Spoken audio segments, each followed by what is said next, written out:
So I just wanted you guys to know that the Daniel Robinson video is being worked on very closely. These things take quite a long time to do. And as you saw from the Summer Wells deep dive video, I take these things very, very seriously. Unlike most professionals or most YouTubers, I could choose to take the easy way out, but I do not.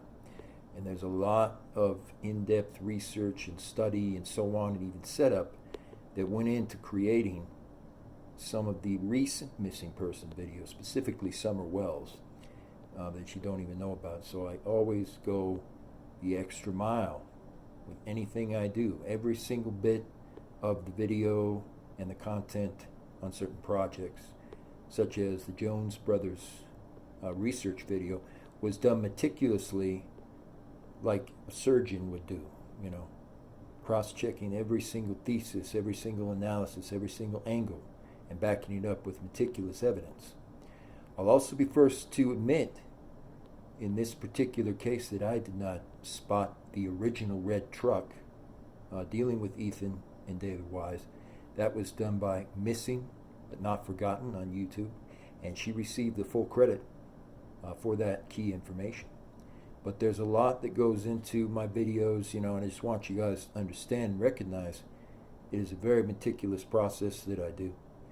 And I take good pride in it, but I also admit, when any kind of errors are made, because I treat every single project and every single video just like it would, a computer, literally. Mathematically, from all angles, I analyze it. And so my associates are often the same way. My close friends, my actual close friends, are very much the same way. So I want you to know, we take this very, very seriously. And we look at all angles. And when I look at a video in particular, I analyze it in the back of my subconscious also, of whether, this could one day be in court and so on. How is this going to, land? How is it going to be seen in other venues and so forth? And that's the way we do it, because every single one of these key issues have to be analyzed very closely. So that's what's being done also in the David Robinson and Daniel Robinson case here. I want you to know that we're looking very closely at some construction companies. We're looking very, very closely at the key people who would be involved. And once again, every single angle. This is it, folks. The Daniel Robinson deep dive case is indeed happening now. So this has been being worked on and looked at, examined very closely in the background. For a while, there's certain things that really started to be pulled apart. One of those is the fact that Donald Edwards, that's his name, is a direct associate of Matthew Everett in Phoenix, Arizona, apparently, and works directly as kind of a vice president position in the James T. Stewart construction company. So the same company that Matthew Stewart was a part of, essentially, this James T. Stewart company, and also the Matthew Stewart construction of Phoenix, Arizona. Mr. Edwards is a part of that, and he's over here on Winslow Avenue, Phoenix, Arizona. That's correct. So when we go and we go back there,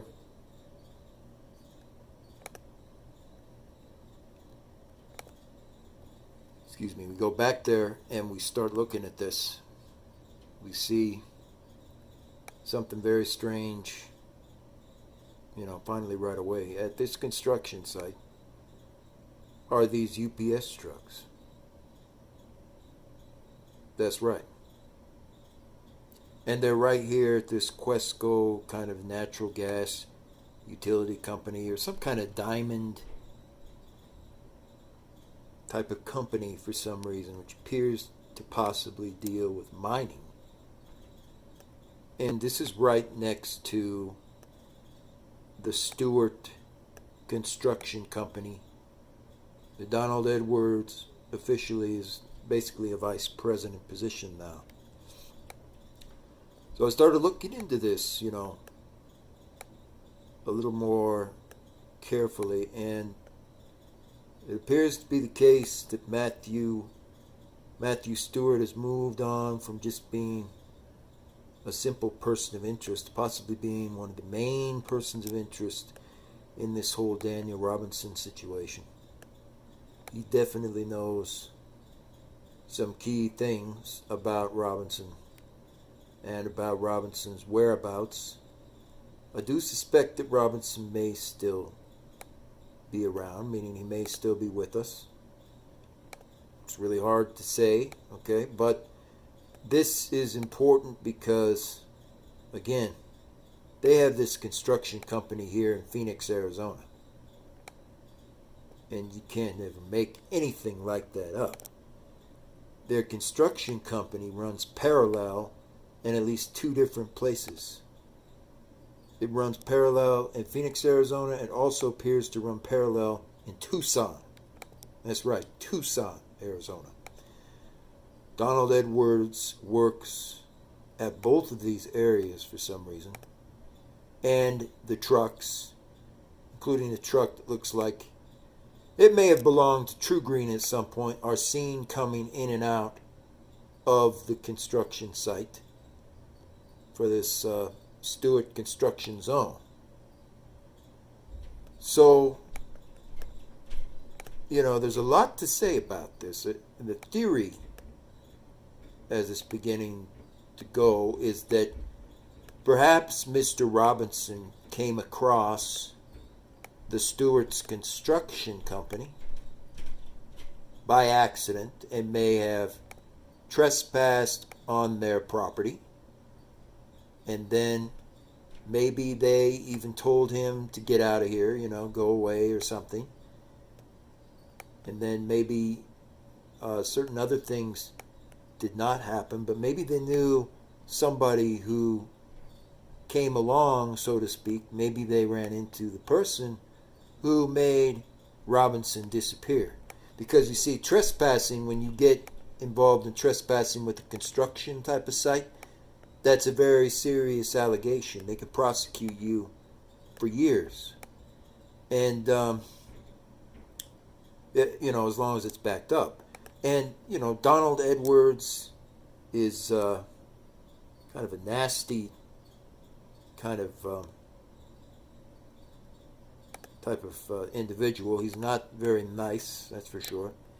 And he's running the James T. Stewart Construction Company. And so we want to look more closely at this for sure. And we want to know why he's been involved with this and why he was involved indirectly with TruGreen, and similar things. Most importantly, we want to find out once and for all why Daniel Robinson apparently did run across this construction company. And we want to understand about Mr. Edwards in particular. We want to know why he is, he has this disorder, narcissist disorder. We want to know why he's very grandiose in how he operates, and why Matthew Stewart has never talked about the fact that Daniel Robinson may have run across his construction company.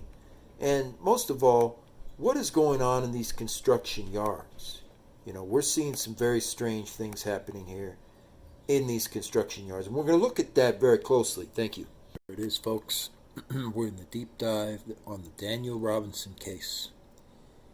According to the authorities, a western Arizona car accident occurred at 12:15 p.m. Saturday on State Route 55 near milepost 149 in Parker, Arizona. The person who did not survive the crash was killed at the scene, and the two who were injured in the collision were airlifted to a nearby hospital for treatment. Police have not identified the cause of the crash, nor have they released the identities of anyone involved. What is known is that the accident created enough damage that the road was closed for more than 7 hours in total. Now, this is interesting, folks, because this is related directly to Mr. Donald Reed. It's also related to the Stewarts themselves. And this is fascinating. This at least starts to point in the direction that perhaps the accident that Daniel Robinson ran into, right, when he was on the road in Arizona, it was not by mistake. In other words, it was not an accident what happened. And it makes me think, folks, because there's so much going on today. We see these victims like Sean Paul Schulte, who I really feel for, he and his family, and others of a similar situation, who have felt like they've been really treaded upon, and I like to speak that to all of you, because they feel like they have, no one to turn to. They've been treaded upon in the world, and how wonderful it truly is to be able to give these people a voice now, and to be able to do what's going to be needed to truly bring a great light to their legacy, to all of these people, and to highlight these victims. Think about all the victims who went missing in Arizona these past few years. Not just Robinson, but think of the 20 or more victims who have gone missing in this area near Parker.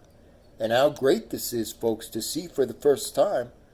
We can determine now really what's been happening. There are accidents that have occurred.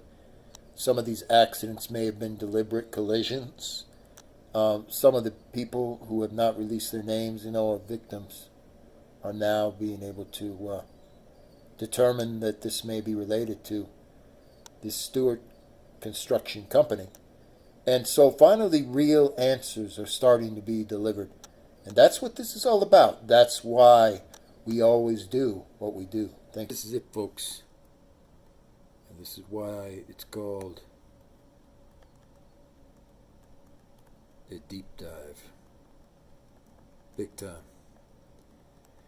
Was going through and combing through different records for James T. Stewart Construction. And finally, this article automatically popped up, interestingly enough. Some very interesting things were found. It says, an Arizona woman tragically died after she was thrown from a moving minivan as it was being driven off with her infant child. Brittany Marty, age 30, succumbed to injuries she sustained during an abduction of her 10-month-old son, Abel Maes, in a residential neighborhood. According to police, Marty grabbed onto her car when a man identified as Abel's non-custodial father, Eric Maes, age 30, had jumped into the driver's seat and started driving away with the child. And this is it, folks. None other than Eric Maes, that's correct, of Phoenix, Arizona. This has gotten real interesting because Eric Maes, of course, was working with Mr. Donald Edwards and actually James Stewart Construction. So, an affiliate, believe it or not, of Matthew Stewart. This is it. Eric Ryan Maes. And what do we find out about Mr. Maes? He has several different criminal charges, including possession of liquor without a license, count of criminal trespassing, third degree, count of disturbing the peace, third degree, first degree premeditated murder, assault, criminal damage of property, failure to appear at bond hearing. And it just goes on and on. But here's the interesting part. I go to his apartment, okay, folks? His apartment, you couldn't even make this up. He's located in Phoenix, Arizona, right outside one of the main construction zones for James T. Stewart Construction. And where is it located? That's correct. It's located in one of the areas that's close to where Daniel allegedly worked when he went into the hills and he started working, at Matrix Mining Company and similar. It's close to that. That's right. And it's directly by a school. How interesting is this, right, folks? That this guy has more than 3 charges: premeditated murder, kidnapping and abduction, and felony assault. And here's somebody right outside here. We see him in a Dodge truck or something of some kind, acting very, very shady right outside of Eric Maes' apartment.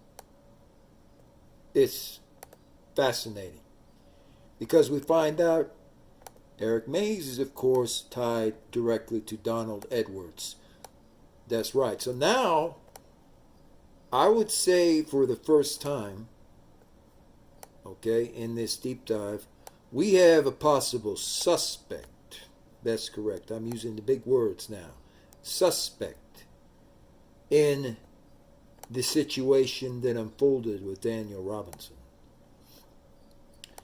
Eric Maes has some interesting background history, not just premeditated murder, but the attempted murder of his own child, and several different first-degree felony trespassing charges.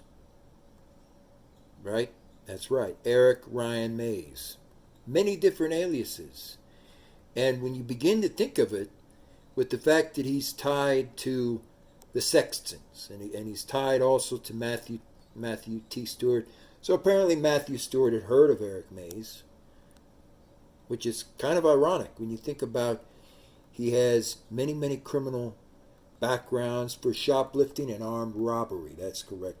So it's beginning to make sense for the first time in a long time, this case. And that's why I say there are times where I won't do anything except look through files and just click around, because that's what a deep dive is. It's getting really enmeshed in a case. When I look out here and I see where Eric Ryan Maes was living, I'm beginning to put 2 and 2 together, folks.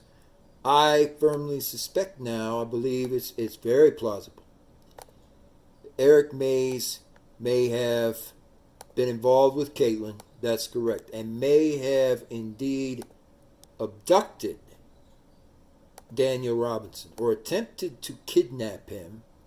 And that's why Eric Maes' actual DNA or something belonging to Eric Maes would possibly be left at the actual SUV before it gets to the gorge. Notice how strange this happens to be. That he has this apartment and he has this other address, and both of them are very close, ironically enough, to where Daniel Robinson would go to work. And it's really not even that far from Buckeye, which is very, very odd. And then we look at the fact Eric Maes is a serial killer in his past actions and upbringing. There's something that really, really feels off. We're going to look at this more. Thank you. Other important things that have to be covered here. One of the key things around Eric Maes in the Daniel Robinson deep dive that's going on here before covering the other cases that are being covered is he was a part of some kind of network that included Gilberto Hernandez, Ryan Kelly, Mark Massey, Robbie Robinson, Tanya Stewart, Daryl Thomas, Timothy Turner, Luis Velez, Michael Walsh, Jenna McGoldrick, Jermaine Jackson, Scott Johnson, William Jones, Jeremy Horn, Christopher Forrester, Dean Fenner, Harry Dillow, Christopher Bryant, Michael Bracklin, Kiera Brown, and many more who were convicted in Chester County of Pennsylvania. It was some kind of trafficking / drug trafficking gang. And one of his good friends, of course, is Alicia Johnson, Johnny Walker, Philip Johnson. And he had done a lot of work as a hired gun for construction in Arizona, as he lives directly in Arizona. And so when I went back here and I checked on one of his street addresses for Eric Maes, it took me to this place. And I just remember getting the chills because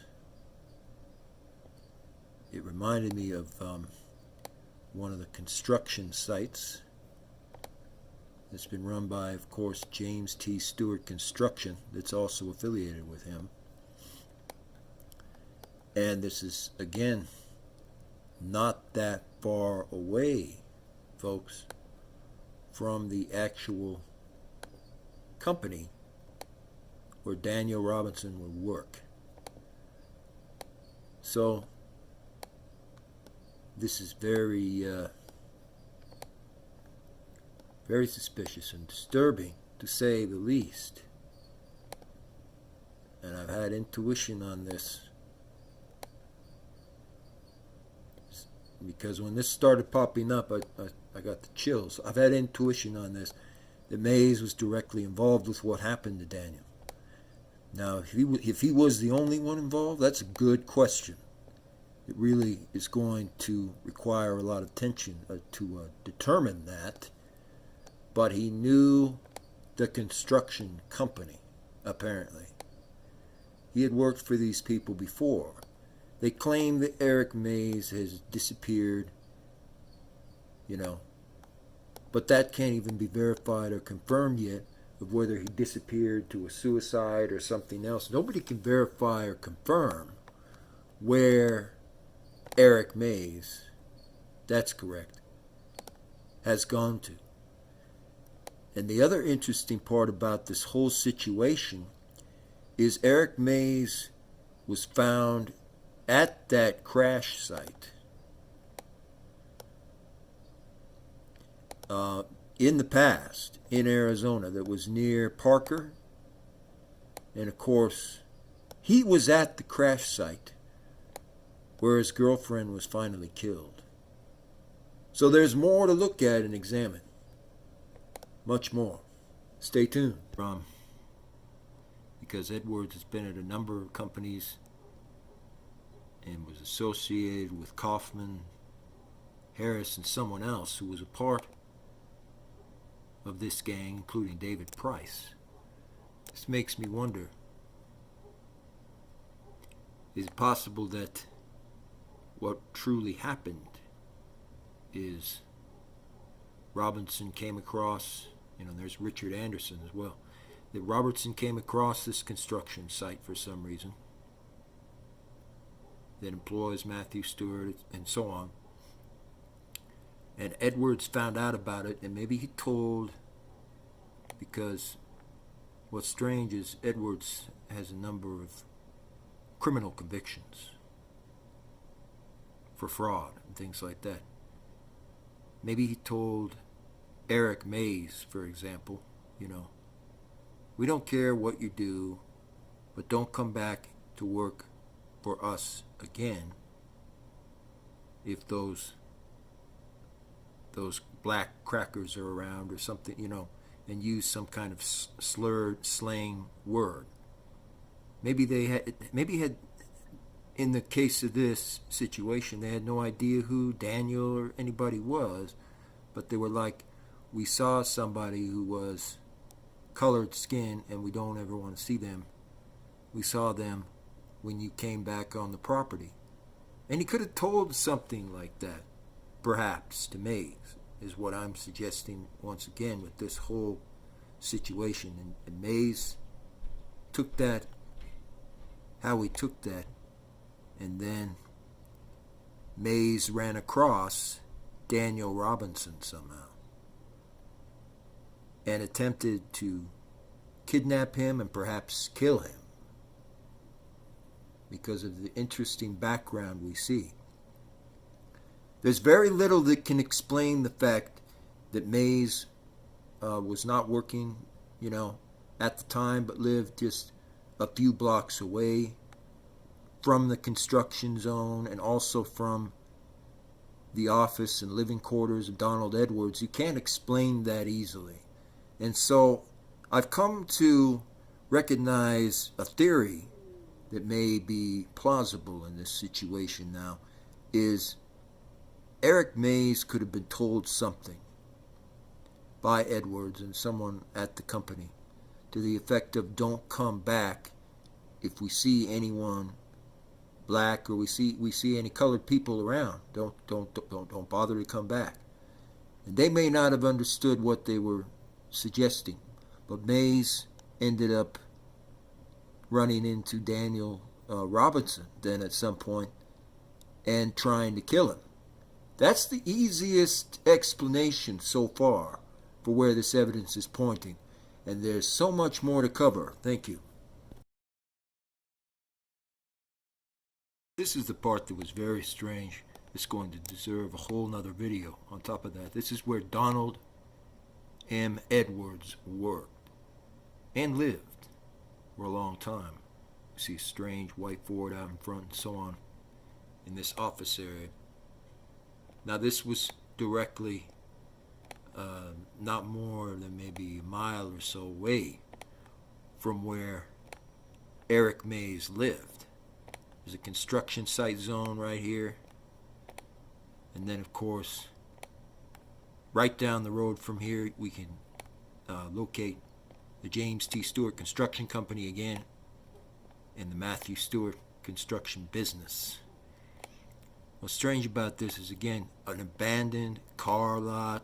You cannot make this stuff up. Everything looks very, very worn out. There's blacked out windows everywhere. So this makes me wonder now, when I look at this, because this is the same Donald Edwards.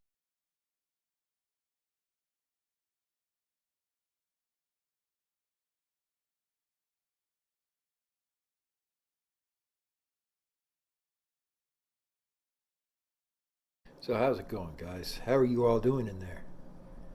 I see you there. Just wondering how you're all doing. So anyway, I have studied this at length. And I mean, I've really gone into the construction site. There's more things that I'm looking at, I'm feeling into.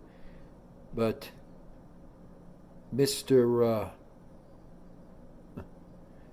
Eric Maes is definitely a suspect.